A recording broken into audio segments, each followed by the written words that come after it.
Okay, friends, we are going to learn a new story. The title of the story is A Snake in the Grass. A Snake in the Grass. એના લેખક છે R.K.. Narayan.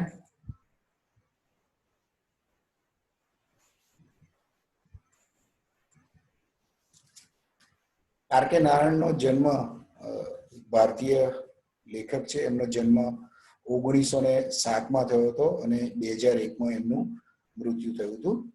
The greatest novelist in Indian English literature. ભારતીય અંગ્રેજી સાહિત્યના એક મહાન નવલકથાકાર ગણવામાં આવે છે શ્રી આર.કે. નારાયણને. એમણે પોતે ઘણી બધી શોર્ટ સ્ટોરીઝ લખી છે, એટલે શોર્ટ સ્ટોરીના એ લેખક છે. એસેઇસ્ટ એટલે કે નિબંધકાર છે. એક ટ્રાવેલોગ્સ છે લખનાર, એટલે પ્રવાસ વર્ણન કર્યું છે એમણે. સ્કેચિસ એટલે કે રેખાચિત્રો, એટલે ચિત્રો દોર્યા એ નહીં, પણ રેખાચિત્ર એટલે કોઈનું વર્ણન કરવું.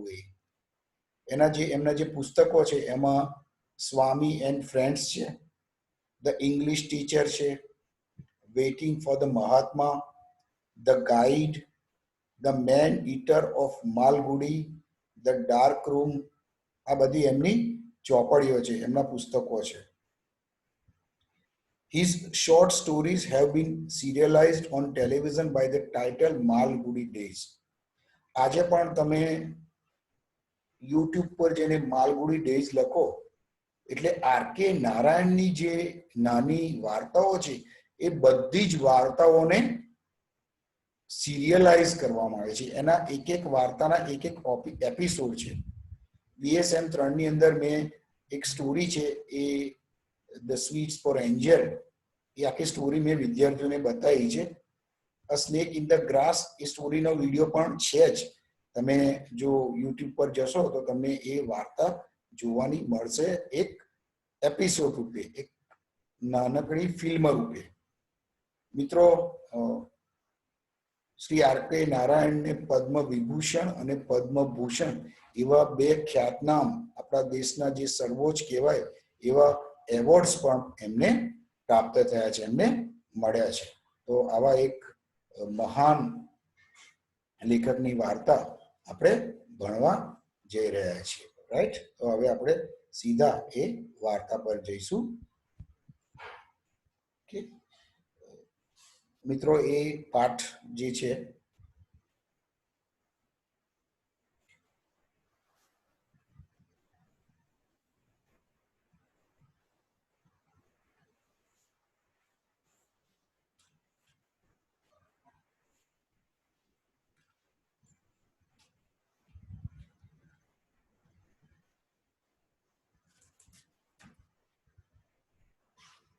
Okay,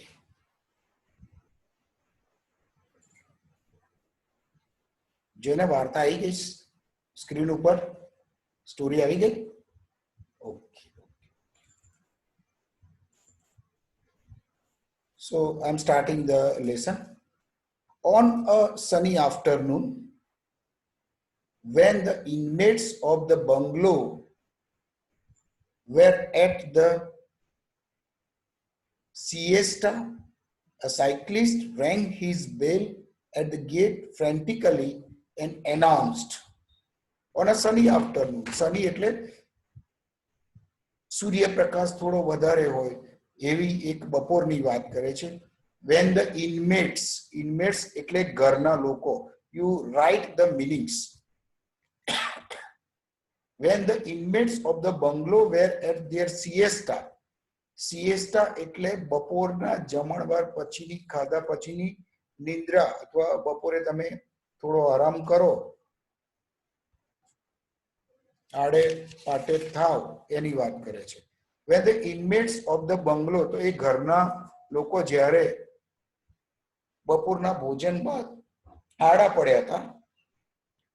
A cyclist rang his bell at the gate frantically. બહુ જ ખરાબ રીતે એનો જે સાયકલ વાળો છે એ જોરથી ટ્રિંગ ટ્રિંગ ટ્રિંગ ટ્રિંગ એની ઘંટડી વગાડે છે. પહેલાના જમાનામાં જે લોકો હતા એ મોટે ભાગે સાયકલ લઈને ફરતા હતા. તો આ જ્યારે લોકો બપોરનું ભોજન લઈ અને આરામ કરી રહ્યા હતા ત્યારે આ સાયકલિસ્ટ છે એમના ઘરના ગેટ આગળ ઊભો રહી અને બહુ જ કંટાળાજનક રીતે ઘંટડી વગાડે છે અને જાહેર કરે છે, એનાઉન્સ. શું એનાઉન્સ કરે? A big cobra has got into your compound. એ સાયકલ વાળો ભાઈ ગેટ આગળ ઊભો રહી અને બંગલાની અંદર જે લોકો છે એમને જણાવે છે કે એક મોટો કોબ્રા તમારા ઘરના આંગણામાં કમ્પાઉન્ડમાં ઘૂસ્યો છે. It crossed my wheel. Cycle વાળા ભાઈ શું કહે છે? It crossed my wheel. મારા વ્હીલની અંદરથી જતો રહ્યો, વ્હીલમાંથી નીચેથી ગયો, સાયકલનું જે પૈડું હોય. He pointed to its track under the gate. એણે ગેટની નીચે પાટો બે પડ્યો તો ટ્રેક એટલે સાપ ત્યાંથી પસાર થયો તો એના પાટો પડ્યો હોય, એમ જ્યારે આમ પેટે ચાલીને ગયો હોય ત્યારે તો એ એની પર દર્શાવે છે કે અહીંયાથી ગયો છે. He pointed to its track under the gate and resumed his journey. Resume એટલે ફરી પાછું એણે એનું સાયકલ પર જવાનું ચાલુ કર્યું, એને ફરી પાછો ત્યાંથી એ નીકળી ગયો. The family consisting of the mother and her 4 sons. આ કુટુંબ જે છે, ઘર છે, એની અંદર કેટલા જણ છે? A mother and her 4 sons. માં અને એના 4 દીકરાઓ. Assembled at the gate in great agitation. ચારે જણ હાંફળા ફાફડા, શું થયું એમ કરતા કરતા ગેટ આગળ એ લોકો એકઠા થઈ જાય છે, ભેગા થઈ જાય છે. The old servant દાસા, દાસ એટલે નોકર, બરોબર છે. The old servant Dasa was sleeping in the shed. Shed એટલે છાપરું બાંધેલું હશે, તો આનો નોકર છે એ ત્યાં શેડ નીચે સૂતો હતો. They shook him out of his sleep. shook એ શેકનું ભૂતકાળ છે, એને ઊંઘતો હતો તો એને હલાવી નાખ્યો. They shook him out of his sleep and announced to him. અને એને કીધું, બરોબર છે. તો માં અને ચારે દીકરાઓ ભેગા થઈ જાય છે અને પેલા નોકર દાસને જગાડે છે, ઉઠાડે છે. And announced to him the arrival of the cobra. અને એને કહે છે કે ભાઈ ઉઠ, ઊભો થા, આપણા કમ્પાઉન્ડની અંદર કોબ્રા ઘૂસી આવ્યો છે. There is no cobra, he replied. એણે જવાબ શું આપ્યો છે? ભાઈ કોઈ કોબ્રા બોબ્રા નથી. And tried to dismiss the matter. એમ કહીને એ વાતને ત્યાં પડતી મૂકવા માંગતો હતો કે ભાઈ કોઈ કોબ્રા બોબ્રા આવ્યો નથી, કારણ કે ઊંઘતો હતો અને ઊંઘમાંથી એને ઉઠાડ્યો છે, ડિસ્ટર્બ કર્યો છે, એટલે ઊંઘમાં કહે છે ભાઈ કોઈ કોબ્રા બોબ્રા નથી, ભાઈ જાવ તમે બધા આગળ. અને like that he wanted to dismiss the matter, કે ભાઈ બધા જતા રહે છે, પણ કોઈ જતું નથી. They swore at him and forced him to take an interest in the cobra. એની પર એને બળજબરીથી ઉઠાડ્યો એને અને કીધું કે ભાઈ ચાલ તું આ કોબ્રા આવ્યો છે એ વાતમાં તું અંદર ધ્યાન આપતું. The thing is somewhere here. આટલામાં જ ક્યાંક છે આ સાપ. It is, if it is not found before the evening, we will dismiss you. ઘરના લોકો આ નોકરને શું કહે છે? જો સાંજ સુધીમાં આ કોબ્રા મળશે નહીં તો અમે તને કાઢી મૂકીશું નોકરીમાંથી. We will dismiss you. We will dismiss you. Your neglect of the garden. અહીંયા neglect નો અર્થ છે બેદરકારી રાખવી, ધ્યાન ન આપવું. Neglect. Your neglect of the garden. તે ગાર્ડનની તરફ ધ્યાન નથી આપ્યું. એટલે the lawns is responsible for these dreadful things coming in. એક તો તે બાગનું ધ્યાન આપ્યું નથી બાગમાં, અને આ જે ઘાસ ઉગી ગયું છે લોન્સ, એ આવા ભયાનક જાનવરો જીવને અહીંયા આવવા માટે જવાબદાર છે. તો ગાર્ડનને તો સાચવ્યું નથી, લોન બરોબર કાપી નથી, એને કારણે આવા ભયાનક જીવો અંદર આવે છે. સમ નેબર્સ ડ્રોપ્ડ ઇન, ટપકી પડવું, આવી જવું. ડ્રોપ ઇન એટલે ઓચિંતાનું ટપકી પડવું, બોલાયા વગર આવી જવું. તો કેટલાક પડોશીઓ ટપકી પડે છે, આવી ચડે છે. They looked accusingly at Dasa. Accuse એટલે આરોપી હોય એવી રીતે એની તરફ જોવું. Accusingly, જાણે એ જવાબદાર હોય એવી રીતે આ પડોશીઓ દાસા તરફ જુએ છે. You have the laziest servant on earth, they said. એટલે જે 2-5 જણા 10 જણા ભેગા થઈ ગયા ત્યાં પડોશીઓ, એ આવીને શું કહે છે? તમારો સર્વન્ટ તો દુનિયાનો સૌથી આળસુ નોકર છે. You have the laziest servant on earth. He ought to keep the surroundings tidy. એણે આજુબાજુની જગ્યા એકદમ ચોખ્ખી રાખવી જોઈએ. ટાઇડી, સરાઉન્ડિંગ્સ એટલે આજુબાજુનું, ટાઇડી એટલે સ્વચ્છ. I have been asking for a grass cutter for months, Dasa said. દાસા શું કહે છે? એક મહિનાથી હું એમની પાસે ઘાસ કાપવાનું મશીન માંગી રહ્યો છું. બરોબર, હવે એને બહાના તો કાઢવા પડે ને. એટલે શું કહે છે કે I have been asking for a grass cutter machine. હું એક મહિનાથી એક ગ્રાસનું એટલે ઘાસ કાપવાનું મશીન માંગી રહ્યો છું. In one voice, they ordered him to manage with the available things. બધા એક અવાજે શું કહે છે કે ભાઈ તારી જોડે જે પણ સાધનો પ્રાપ્ય હોય, અવેલેબલ હોય, એનો તારે ઉપયોગ કરવાનો છે. અહીં લખ્યું છે ને, C. In one voice, they ordered to manage with the available things and learn not to make demands. શું કહે છે કે ભાઈ તારે જે વસ્તુ અહીંયા પ્રાપ્ય છે, આપણા ઘરમાં જે છે એનો ઉપયોગ કરવાનો, ખોટી માંગણીઓ કરવાની નથી. And learn not to make demands. He persisted. Persist, ભાર આપવું, વજન આપવું. They began to speculate how much it would cost to till after the war. આવા બધા આ વસ્તુઓની કિંમત કેટલી થશે, બરોબર છે, એનો અંદાજો મારવા બેસે છે.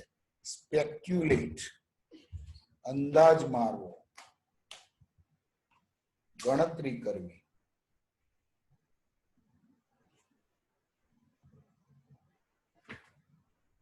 How much it would cost to till after the war. તો વોરના સમયની અંદર આવી લોખંડની વસ્તુઓ આપણને મળે નહીં, લોખંડની અછત હોય તો એની કેટલી કિંમત થશે એનો અંદાજ બનવા માંડે છે. He chanted banalities of war time prices. અને એણે વોર ટાઈમ એટલે યુદ્ધના સમયે કિંમતો કેવી વધે છે, ઘટે છે, એની વાતો એણે કરવા માંડી. ઓકે, તો યુદ્ધના સમયે શું હોય મિત્રો કે યુદ્ધના સમયે પહેલાની વાત છે કે જ્યારે તલવાર, ભાલા, લોખંડના શસ્ત્રો વપરાતા હતા, તો એ સમયે લોખંડની માંગ વધી જાય એટલે શસ્ત્રો ઓછા પડે, ખૂટી જાય, તો નવા શસ્ત્રો બનાવવા માટે લોખંડની જરૂર પડે. અત્યારના યુગની અંદર કદાચ આ સાંપ્રત સમયની અંદર આ વસ્તુ આપણને સમજમાં નહીં આવે, કારણ કે અત્યારે તો બુલેટની વાત, ધાડ ધાડ ધાડ ધાડ મારવાનું, બરોબર, તલવારો, ભાલા અને એનો યુગ. તો એ સમયે જ્યારે યુદ્ધ થતા હતા ત્યારે લોખંડની જરૂરિયાત ઊભી થતી હતી, એટલે લોખંડની વસ્તુઓ આપણને સામાન્ય રીતે તાત્કાલિક મળે નહીં બજારની અંદર. The second son of the house asserted that he could get anything he wanted at control prices.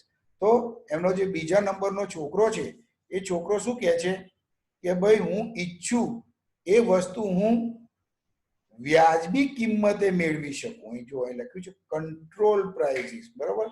હવે એને કદાચ કોઈક જગ્યાએ ઓળખાણ હશે કે શું હશે, તો એ શું કહે છે કે હું ગમે તે સમયે હું યોગ્ય રીતે આ વસ્તુઓ યોગ્ય પ્રાઇઝે હું મેળવી શકું છું.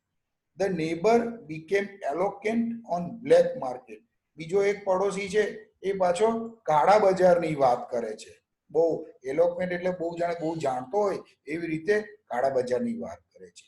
અ હીટેડ ડિબેટ ફોલો, અને આમ પછી એક ઉગ્ર ચર્ચા ચાલુ થઈ ગઈ છે. બરોબર, હવે ઘણી વખત જોયું હશે કે આપણે ઘરમાં બધા બેઠા હોય કે મિત્રો સાથે બેઠા હોય કે સગા સ્નેહીઓ સાથે બેઠા હોય તો જે વાતની શરૂઆત થાય ને એ વાતની ઉપર બધા પોતપોતાના ઓપિનિયન્સ આપવા તૈયાર થઈ જાય છે.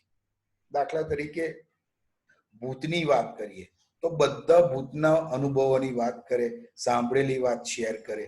અકસ્માતની વાત કરે તો અકસ્માત એમણે ક્યાંક જોયો હોય તો એની વાત એ શેર કરે. રાઈટ? તો આવી રીતે એક હીટેડ ડિબેટ ચાલુ થઈ જાય છે. શાની ઉપર? આ વસ્તુઓની ઉપર, કે ભાઈ બ્લેક માર્કેટ અને લોખંડ ને વગેરે વગેરે. રેસ્ટ વોચ્ડ ઇન એપથી, અને બધા બીજા જે ના બોલતા હોય એ બધા શાંતિથી સાંભળે છે. At this point the college boy of the house butted in with. આ સમયે આ ઘરનો પેલો કોલેજ કરતો છોકરો છે એ વચ્ચે ટપકે છે. શું કે છે? I read in an American paper. મેં અમેરિકાના એક પેપરમાં વાંચ્યું હતું. શું વાંચ્યું હતું? that 30,000 people die of snake bite every year. એને કે અમેરિકાના એક ન્યૂઝપેપરમાં મેં વાંચ્યું હતું કે વર્ષે 30,000 લોકો સાપના દંશથી, સાપના કરડવાથી મૃત્યુ પામે છે. બરાબર? એ જાણતો તો એટલે એ બી એની વાત રજૂ કરે છે કે mother threw up her arms in horror. એની માં છે ને બીકની મારી આમ હાથ ઊંચા કરી દે છે. આમ mother threw up her arms in horror and harangued Dasa, અને દાસ જે એનો નોકર છે એને ટપકારે છે. The boy elaborated the statistics. અને પેલો જે છોકરાએ અમેરિકન પેપરની વાત કરીને એ જરા આંકડાઓને વિસ્તૃત કરીને કહે છે. I have worked it out. મેં ગણતરી કરી લીધી છે. 83 a day. તો દિવસના 83 જણને સાપ કરડે છે. That means every 20 minutes someone is dying of cobra bite. એનો મતલબ એવો થયો કે દર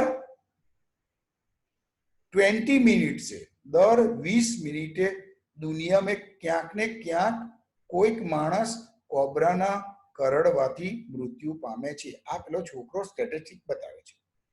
as we have been talking here, અત્યારે આપણે અહીંયા બધા વાતો કરી રહ્યા છે.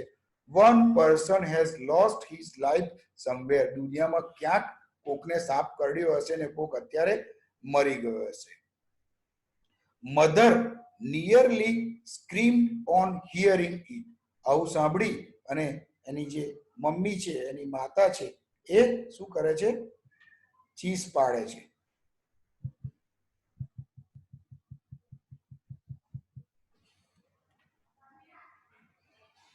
The compound looked sinister.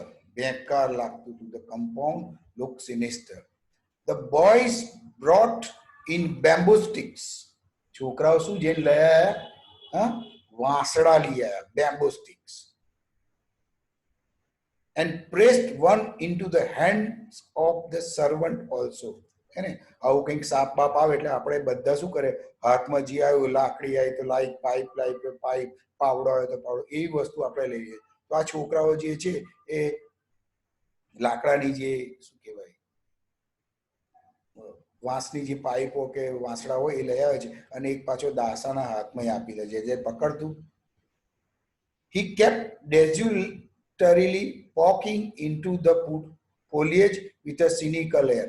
અને આમ મોઢું ચડાઈ અને આમ વાંકા મોડે એ જુએ છે. બરોબર? આપણે કોઈને પરાણે કશું આપી દે, ભાઈ આ કામ તારે કરવાનું છે, ચાલ કામ કરવા માંડી, પરાણે કરવાનું હોય તો એના પરના જે ભાવો છે એ ભાવો એ પ્રગટ કરે છે.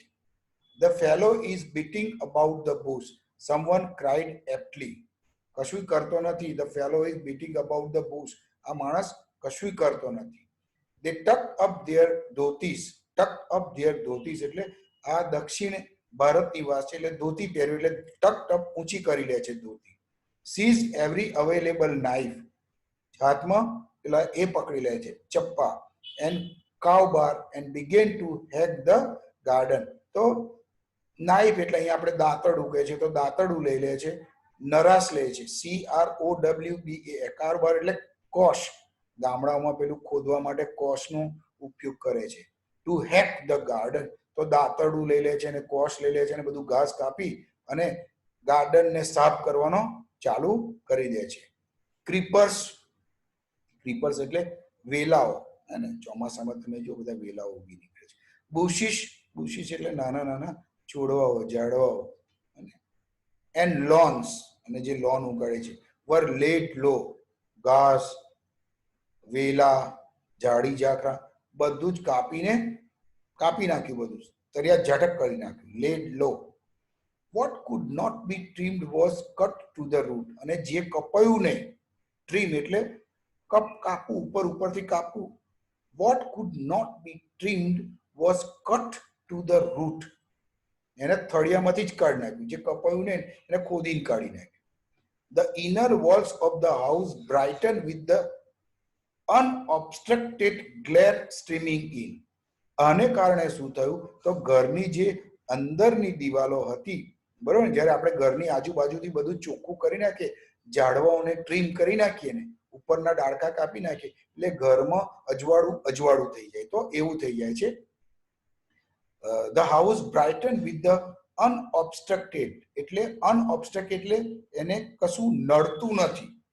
ઝાડની પેલા તો પ્રકાશ નહોતો આવતો. કેમ? કારણ કે બધા ઝાડી ઝાકરા વેલાઓ એ બધું હતું એટલે પ્રકાશ નહોતો. હવે બધું ચોખ્ખું થઈ ગયું એટલે કોઈ પણ પ્રકારના અડચણ વિના પ્રકાશ અંદર પ્રવેશે છે.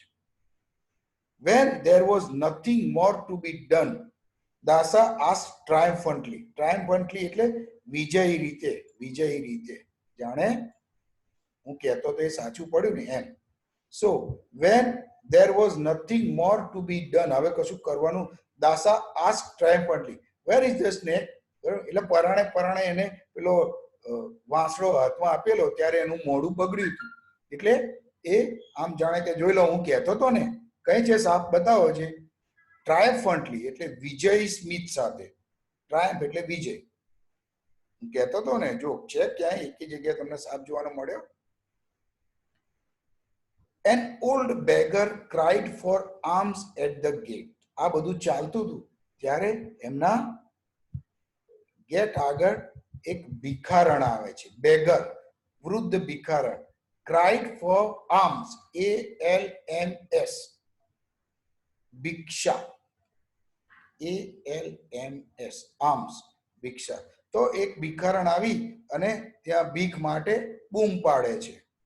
They told her not to pester when they were engaged in a snake hunt.